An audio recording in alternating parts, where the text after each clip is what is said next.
The world never truly recovered after the virus wiped out most of humanity. Cities that once glowed with life now sit silent, covered in vines and dust. Years after the original outbreak, scattered groups of survivors struggle to rebuild small communities, hiding from the creatures that rule the night. Far from the ruins of New York, a young survivor named Marcus moves quietly through an abandoned highway, carrying a worn backpack and a rifle with only a few bullets left. The sun is setting, and he knows he must find shelter before darkness falls. The infected are faster now, stronger, and they hunt in coordinated packs. Marcus reaches a broken gas station where several survivors have been hiding. The group is tired, hungry, and losing hope. Their leader explains that they heard rumors of a safe settlement far north, a place where scientists may have found a way to fight the virus, but reaching it means crossing dangerous territory filled with infected. That night, the creatures arrive earlier than expected. Their screams echo through the empty road as the survivors fight desperately to escape.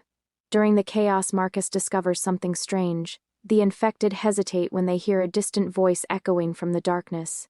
The voice belongs to a man everyone believed died years ago. Robert Neville survived. Hidden inside the remains of an underground laboratory, Neville has spent years studying the evolved infected. The creatures have changed.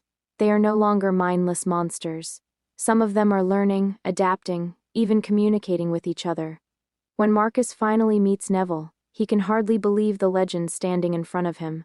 Neville is older, exhausted, but his determination has never faded. He explains that the virus has mutated again, creating a new strain that could either destroy the last of humanity or become the key to saving it.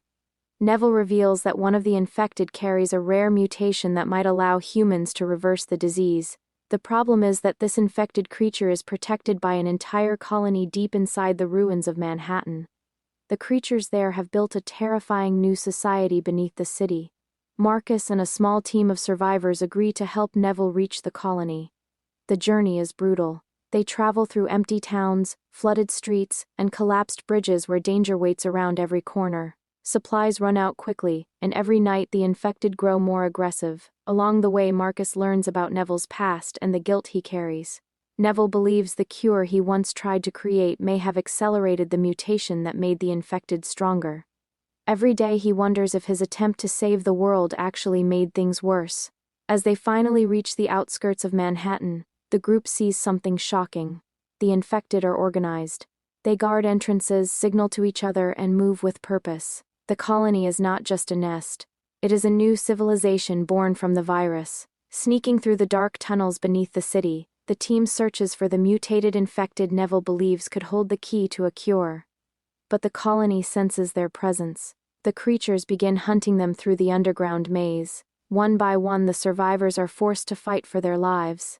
The tunnels echo with gunfire and screams as the infected close in from every direction. Marcus begins to realize that these creatures are not just animals anymore.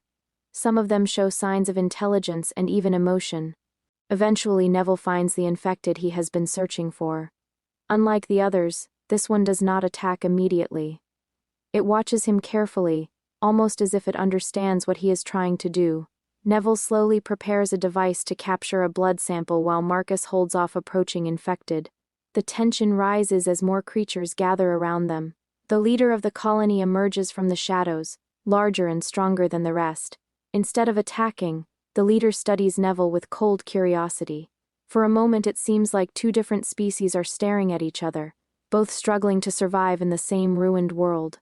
Marcus realizes the infected leader is protecting the mutated creature. To them, it may be something sacred or important to their survival. Taking it could mean starting a war between humans and the infected. But the situation explodes when another survivor panics and fires a weapon. The tunnels erupt into chaos as the infected swarm forward. Neville manages to collect the blood sample while Marcus fights desperately to clear a path to the surface. They escape the tunnels just as the sun begins to rise. The infected retreat into darkness, but Neville knows they will not forget what happened. Back at their temporary shelter, Neville begins working on the blood sample. For the first time in years, he believes a cure might actually be possible, but Marcus warns him that the infected are evolving faster than anyone expected. The world is no longer just humanity's to reclaim. It now belongs to two species fighting for survival, As night falls again, distant howls echo across the empty skyline of New York. The infected colony is moving.